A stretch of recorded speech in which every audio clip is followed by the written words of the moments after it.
Welcome to our channel tech mechanical and electrical.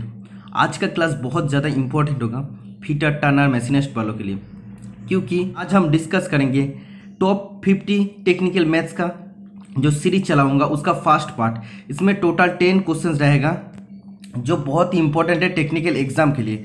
कोई भी अगर टेक्निकल एग्जाम होता है, अगर 60 मार्क्स का एग्जाम होता है तो 50 मार्क्स नॉर्मल थ्योरी रहता, 5 मार्क्स का डिफिकल्ट थ्योरी रहता और 5 मार्क्स का अप्रॉक्स मैथ रहता जो न्यूमेरिकल रहता, टेक्निकल न्यूमेरिकल। तो टेक्निकल न्यूमेरिकल अगर हम लोग सॉल्व कर सके तो हम लोग कट ऑफ क्लियर कर सकते हैं, लेकिन ज़्यादातर स्टूडेंट टेक्निकल का जो न्यूमेरिकल होता है वो सॉल्व नहीं कर पाता। लेकिन ये सबसे ईजी चीज़ है, क्योंकि हम लोग अगर फॉर्मूला लगा देंगे तो ऑटोमेटिकली इसका आंसर आ जाएगा। नहीं तो थ्योरी का बहुत ज़्यादा पढ़ना पड़ता। थ्योरी में कहाँ से क्वेश्चंस आएगा कोई बता नहीं सकता है, थ्योरी कोई भी जगह से आ सकता है। तो सबसे ज़्यादा इजी होता है टेक्निकल न्यूमेरिकल। इसका सिर्फ फॉर्मूला याद रहना चाहिए और इसका प्रोसेस जानना चाहिए। प्रोसेस अगर किसी का क्लियर है तो कोई भी मैथ सॉल्व कर सकते हैं। तो आज मैं टोटली डिस्कस करूँगा 10 क्वेश्चंस जो बहुत ज़्यादा इंपॉर्टेंट है, ज़्यादातर स्टूडेंट को सॉल्व करना नहीं आता, तो वो मैं आज डिस्कस करूँगा। आप देख सकते हैं इसका फर्स्ट क्वेश्चन। तो क्वेश्चन स्टार्ट करने से पहले मैं यही बोलना चाहूँगा, जो आज का क्लास नया देख रहे चैनल को जरूर सब्सक्राइब करना और फ्रेंड्स का साथ शेयर कर देना, लाइक कमेंट करना, ठीक है। तो आज का first question, in case of BSW thread, if the depth of the thread is 4 mm then what will be the value of radius present in the crest and root. जो BSW thread होता है, बोला BSW thread में जो depth है, depth 4 mm और इसका जो क्रेस्ट एंड रूट में जो रेडियस होता है उस रेडियस का वैल्यू क्या होगा। तो BSW मतलब क्या है, BT standard with work thread, BT standard with work thread. तो इसका जो एंगल होता है ये होता है 55 डिग्री एंगल होता है, ठीक है। तो इसको हम लोग कैसे सॉल्व करेंगे, सॉल्व करने का क्या प्रोसेस है। तो बोला डेप्थ बोल दिया है, डेप्थ 4 mm बोला है, तो पहले जानना इसका फॉर्मूला क्या होता है।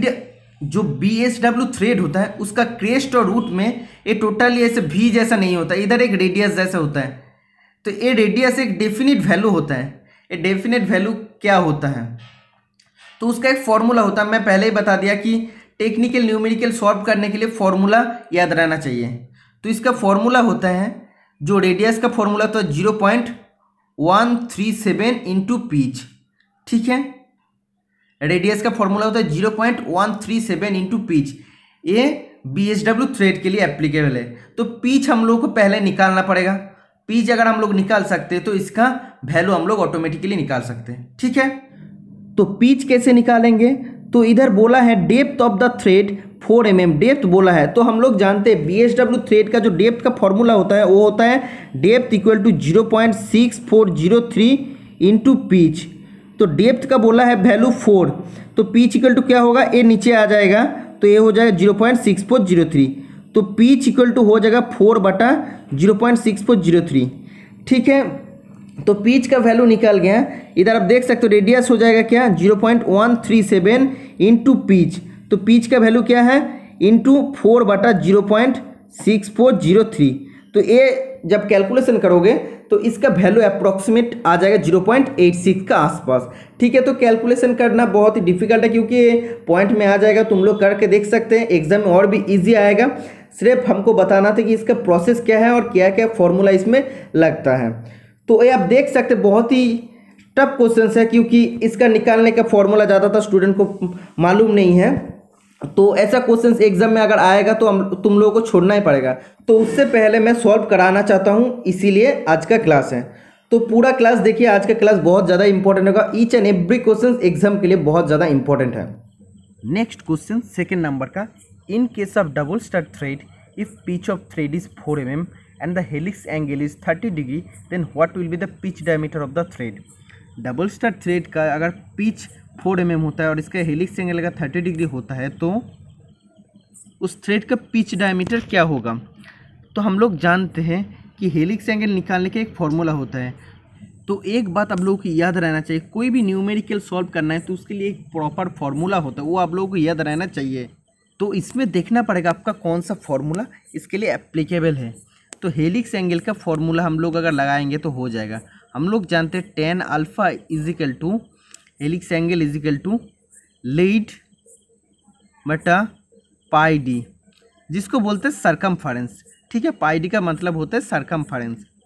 और टेन अल्फा मतलब क्या है, इसका जो हेलिक्स एंगल क्या है, तो हेलिक्स एंगल 30 डिग्री बोला है तो हो जाएगा टेन 30 डिग्री। ठीक है, टेन 30 डिग्री। और क्या है, पाई का मतलब, तो पाई का वैल्यू तो हम लोग जानते हैं 3.14 होता है। और डी होता है पिच डायमीटर, तो पिच डायमीटर हम लोग को निकालना पड़ेगा, डी का वैल्यू हम लोग को निकालना पड़ेगा।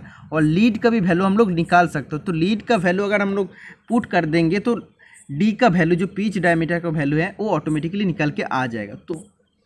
तो लीड का वैल्यू हम लोग कैसे निकालेंगे, लीड का वैल्यू निकालने के लिए एक फॉर्मूला होता है, कोई भी स्क्रू थ्रेड का लीड का एक फॉर्मूला होता है, लीड निकालने का एक फॉर्मूला जो होता है lead equal to pitch into number of starts. ठीक है, नंबर ऑफ स्टार्ट्स। तो पिच क्या बोला है 4 mm बोल दिया है, और बोला है डबल स्टार्ट, इसीलिए 2 हो जाएगा। तो लीड क्या हो जाएगा 8 mm हो जाएगा। ठीक है, डबल स्टार्ट थ्रेड है इसीलिए इसका लीड हो जाएगा 8 mm। सिंगल स्टार्ट थ्रेड के लिए लीड इक्वल टू पिच होता है। तो हम लोग देख सकते हैं हेलिक्स एंगल का फॉर्मूला का अकॉर्डिंग सब कुछ निकाल के आ गया, लीड का वैल्यू निकाल के आया, हेलिक्स एंगल हम लोगों को पता चल गया। और क्या है, हम लोग पाई का भी वैल्यू जानते हैं 3.14 होता है अप्रॉक्स, तो डी का वैल्यू हम लोग निकाल सकते हैं। तो कैसे निकालेंगे, अब देख सकते हैं 1030 इजिकल टू लीड क्या है 8 mm और पाई डी, तो पाई होता है 3.14, तो डी का क्या हो जाएगा, डी का वैल्यू निकालना है। तो 1030 मतलब होता है 1/√3। ठीक है, तो अगर डी का वैल्यू निकालने जाएंगे तो क्या हो जाएगा, ए ऊपर आ जाएगा। ठीक है, और ए 8 नीचे आ जाएगा। तो नेक्स्ट लाइन में क्या होगा, 3.14 डिवाइड बाई √3 इंटू 8। ठीक है, इक्वल टू 1/d। तो आप देख सकते 1/d इजिकल टू ए अगर आ गया है तो d इजिकल टू क्या हो जाएगा, d इजिकल टू हो जाएगा √3 इंटू 8 बटा 3.14। तो इसको जब आप लोग कैलकुलेशन करेंगे इसका जो राइट आंसर हो जाएगा आप लोगों के पास आ जाएगा। ठीक है, तो फॉर्मूला आप लोगों को जानना है। तो हेलिक्स एंगल पूछेगा तो आप लोग बता सकते हैं, कि लीड पूछेगा तो आप लोग बता सकते हैं, पिच डायमीटर कैसे निकालना, तो आप लोगों को पता चल गया। तो ये फॉर्मूला आप लोगों को याद रहना चाहिए। ठीक है, ऐसे में एक 50 क्वेश्चंस का न्यूमेरिकल करा दूंगा थ्योरी का, जो आपका एग्जाम के लिए बहुत ज़्यादा इंपॉर्टेंट होगा। तो आज का वीडियो जो देख रहा है वीडियो को पूरा देखना, कोई भी स्किप मत करना, क्योंकि एक भी क्वेश्चन अगर मिस हो जाएगा तो आप लोगों के लिए नुकसान है। ठीक है, next question, what is the clearance angle if the angle of the inclination of a chisel with a point angle 60 degree is 39.5 degree. ठीक है, तो इधर क्या बोले, क्लियरेंस एंगल क्या होगा अगर चीजेल का इंक्लिनेशन ऑफ एंगल 39.5 डिग्री होता है और उस चीजेल का पॉइंट एंगल 60 डिग्री होता है। तो इसके लिए एक ड्राइंग बनाना पड़ेगा। अगर ड्राइंग हम लोग करके दिखा सकते तो आप लोगों को भी पता चल जाएगा। तो एक चीजेल है, सोच लो एक प्लेन है। ठीक है, ये एक चीजेल है, एक चीजेल है ऐसे, ये सेंटर लाइन है। ठीक है, तो पॉइंट एंगल क्या है, पॉइंट एंगल मतलब ए वाला एंगल होता है पॉइंट एंगल। ठीक है, तो पॉइंट एंगल बोल दिया 60 डिग्री। ओके, और बोला है angle of inclination, centre line से इधर कितना है, सेंटर लाइन से जो बेस है इधर 39.5। ठीक है, तो आप देख सकते अगर पॉइंट एंगल 60 डिग्री बोला है तो पॉइंट एंगल इधर से इधर तक। ठीक है, तो इसका आधा क्या होगा, आधा हो जाएगा 30 डिग्री। ठीक है, तो ए वाला 30 डिग्री है, इधर से इधर तक 30 डिग्री है, और इधर से इधर तक 39.5 डिग्री है। तो ए अगर 30 डिग्री हो जाएगा तो ए जो बचा रहता है ना इधर से इधर तक, इसको बोलते हैं क्लियरेंस।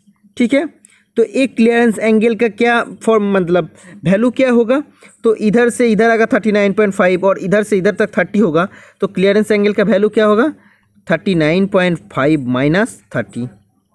ठीक है, तो 9.5 इज़ द राइट आंसर। तो शायद आप लोगों को पता चल गया कि जैसे एक चीजेल है तो इधर से पॉइंट एंगल जो है, पॉइंट एंगल अगर 60 होगा तो इधर से इधर तक 30 डिग्री होगा। ठीक है, इधर से इधर तक 30 डिग्री, और इधर से इधर तक अगर 39.5 डिग्री होगा तो बाकी जो वैल्यू होगा इधर से इधर तक वो हो जाएगा 39.5 माइनस 30 इजिकल हो जाएगा 9.5 डिग्री। नेक्स्ट क्वेश्चन 4 नंबर का, calculate the tell stock offset in mm for the job details given below using tail stock offset method for taper turning. Big diameter D, capital D is equal to 36 mm, small diameter small d is equal to 32 mm, length of the taper small l is equal to 125 mm and total length of the job is 250 mm. तो इसका जो formula होता है ना, tell stock offset निकालने का एक formula होता है। तो फॉर्मूला क्या है, टेल स्टॉक ऑफसेट निकालने का फॉर्मूला होता है D minus capital D minus small D बटा 2 into small L into capital L. ठीक है, तो ये अगर फॉर्मूला में अगर आप लोग जो वैल्यू है पुट कर सकते हैं, बहुत ही ईजी है, बहुत आसान है, पुट करेंगे तो ऑटोमेटिकली ऑफसेट निकल के आ जाएगा। तो टेल स्टॉक ऑफसेट निकालने के लिए बोला है, तो डी का भी वैल्यू दिया है, हर चीज़ का वैल्यू दिया है, तो हम लोग वैल्यू निकाल सकते हैं ऑफसेट का। तो ऑफसेट इज इक्वल टू क्या हो जाएगा, capital D 36 mm, small d 32 mm और 2 एल, मतलब small L is equal to 125 बोला है और कैपिटल एल क्या 250। तो ए जब आप लोग कैलकुलेशन करेंगे 250 ए दोनों कट के 250 हो जाएगा, तो total offset is equal to 4 हो जाएगा, 4 mm ऑफसेट हो जाएगा। ठीक है, तो आप लोगों को याद रहना चाहिए कि ये फॉर्मूला क्या लगाना पड़ेगा। तो टेल स्टॉक ऑफसेट के लिए एक अलग फॉर्मूला है, कंपाउंड स्लाइड मेथड के लिए अलग फॉर्मूला होता है। तो आज का क्लास में मैं बता दिया टेल स्टॉक ऑफसेट निकालने का क्या फॉर्मूला होता है।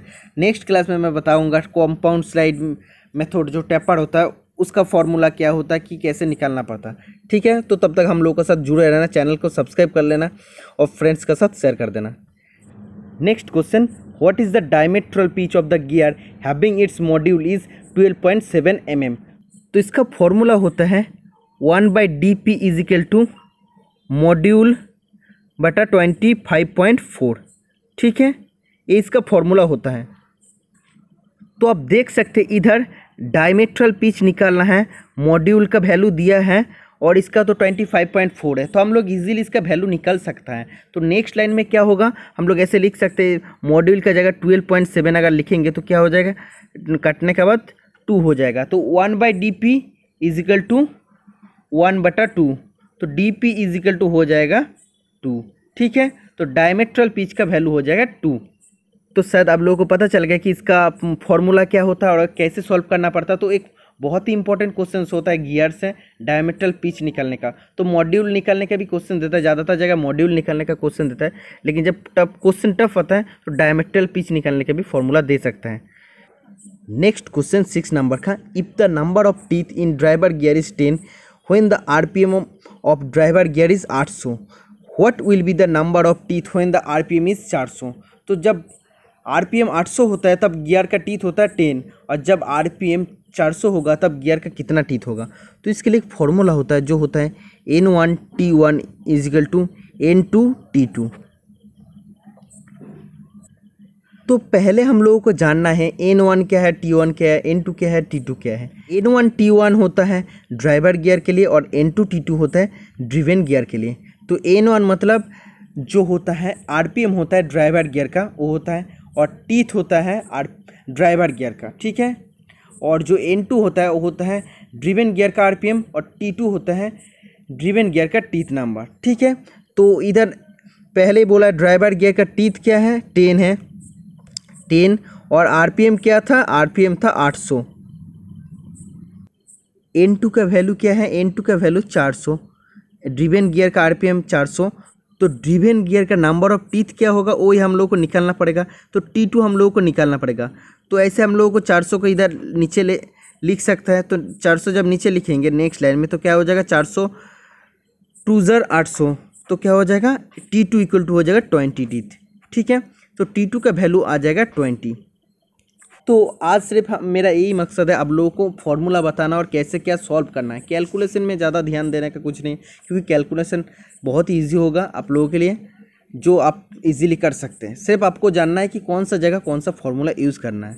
ठीक है, तो इसका फॉर्मूला होता है N1T1 is equal to N2T2। आप लोगों को याद रहना चाहिए, कुछ भी निकालने के लिए दे सकता। कभी कभी ड्राइवर गियर का टीथ नंबर क्या पूछ लेता है, कभी कभी ड्राइवर गियर का RPM क्या है पूछ लेता है। तो आप लोगों को फॉर्मूला के अकॉर्डिंग आ जाएगा।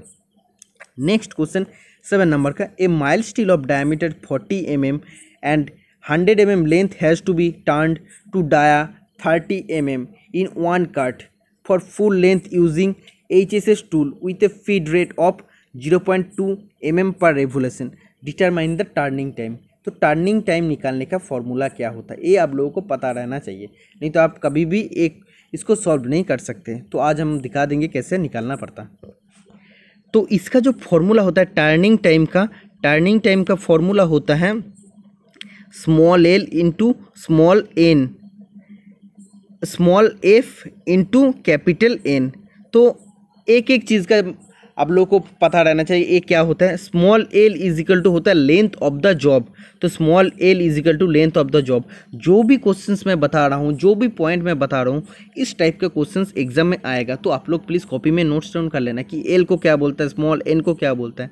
तो स्मॉल एल मतलब लेंथ ऑफ द जॉब, और स्मॉल एन मतलब क्या है, एन मतलब होता है नंबर ऑफ काट, कितना नंबर में, कितना काट में हम लोग काट रहे हैं जॉब को, तो नंबर ऑफ काट, ठीक है। एफ मतलब होता है फीड रेट होता है, और कैपिटल एन मतलब होता है आरपीएम होता है, ठीक है। तो टर्निंग टाइम हम लोग को निकालने के लिए बोला है।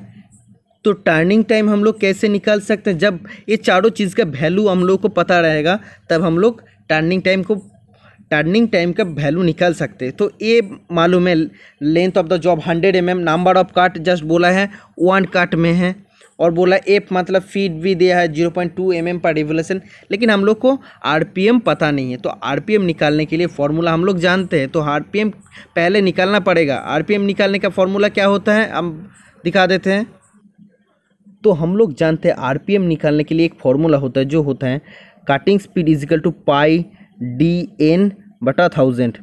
तो आरपीएम मतलब एन निकालने के लिए जो फॉर्मूला होता है, इस इधर एटलीस्ट दो चीज़ दिया रहना चाहिए, कटिंग स्पीड और डायमीटर दिया रहना चाहिए। लेकिन क्वेश्चन में डायमीटर दिया है और कटिंग स्पीड दिया नहीं है, तो क्वेश्चन में कुछ डाटा मिसिंग है।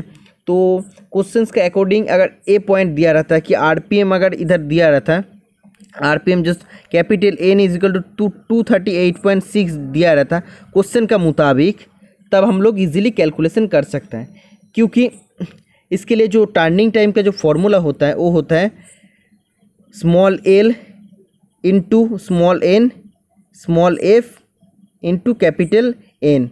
तो small L is equal to हो जाएगा 100 इंटू नंबर ऑफ काट 1 बटा एफ मतलब फीड रेट 0.2, ठीक है, और कैपिटल एन मतलब मैं वैल्यू बोल दिया 238.6।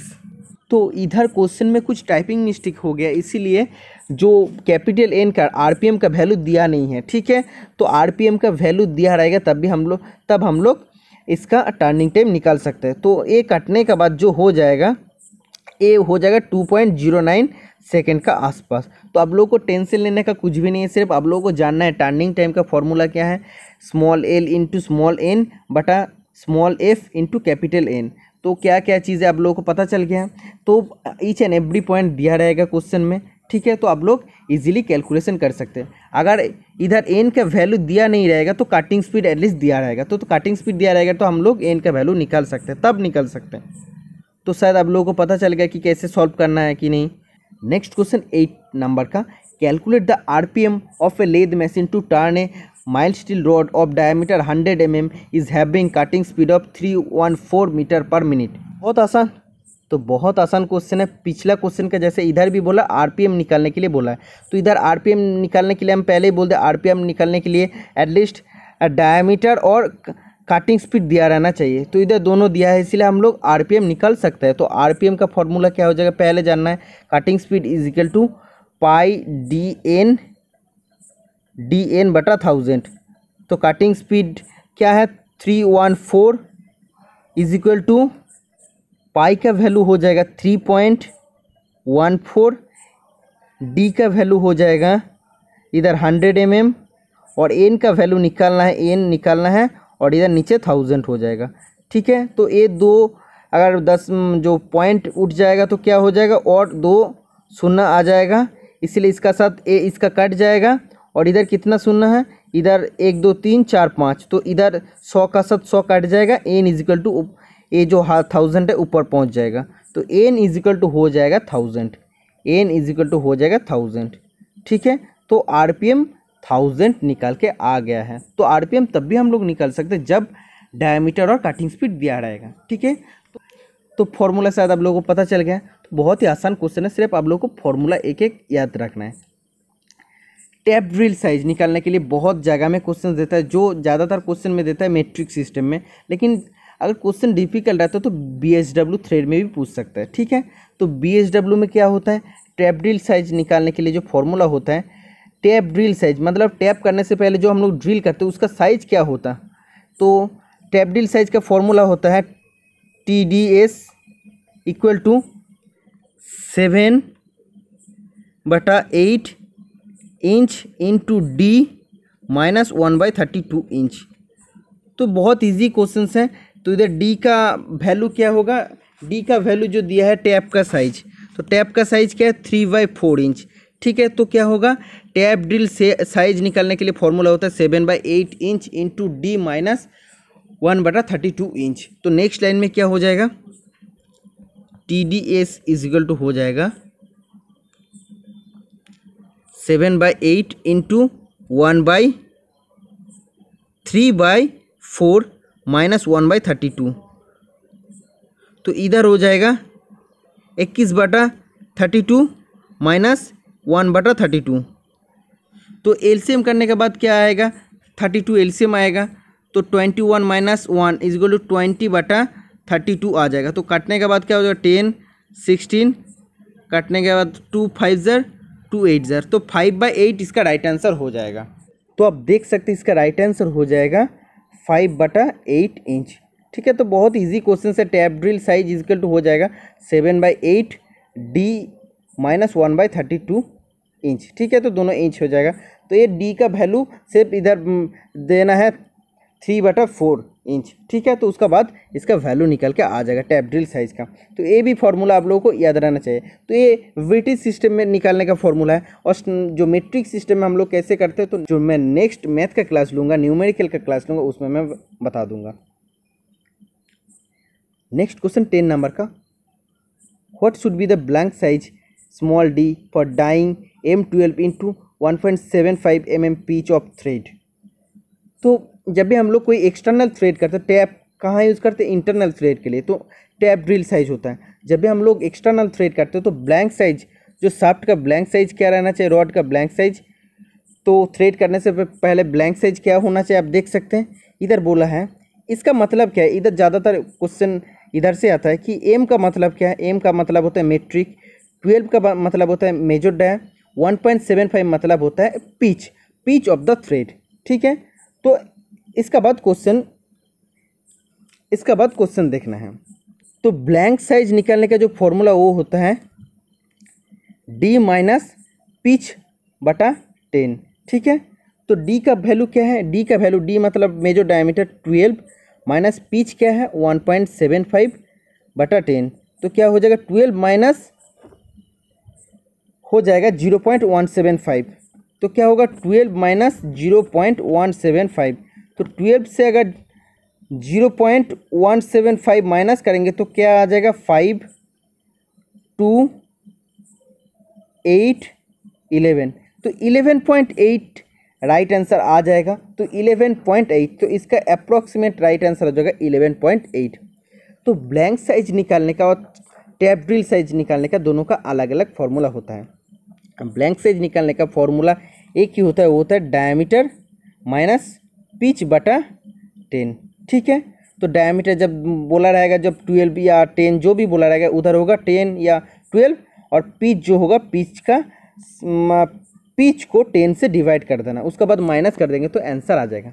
तो आज का था total 10 most important technical numerical जो हार्ड एग्जाम में आता है, और जो हार्ड एग्जाम में हर स्टूडेंट का मतलब मुश्किल का कारण होता है। तो इसीलिए एक क्वेश्चन का सीरीज आप सभी के लिए बहुत ज़्यादा इम्पोर्टेंट होगा। तो मैं आप सभी के लिए कुछ अलग वीडियो लाने का कोशिश करता हूं। जो आज का वीडियो देख रहे हैं, वीडियो अगर अच्छा लगे तो चैनल को जरूर सब्सक्राइब करना, और जितना सारा हो सके फ्रेंड का साथ शेयर कर देना, क्योंकि सबको पता चलना चाहिए कि ऐसे हम लोग को न्यूमेरिकल सॉल्व करना होता है। तो आप लोग प्लीज़ सबका साथ शेयर कर देना और ऐसे सपोर्ट करते रहना। चैनल को ज़रूर सब्सक्राइब कर लेना और अगला वीडियो के लिए तब तक वेट करते रहना। आज के लिए इतना, थैंक यू, बाय बाय।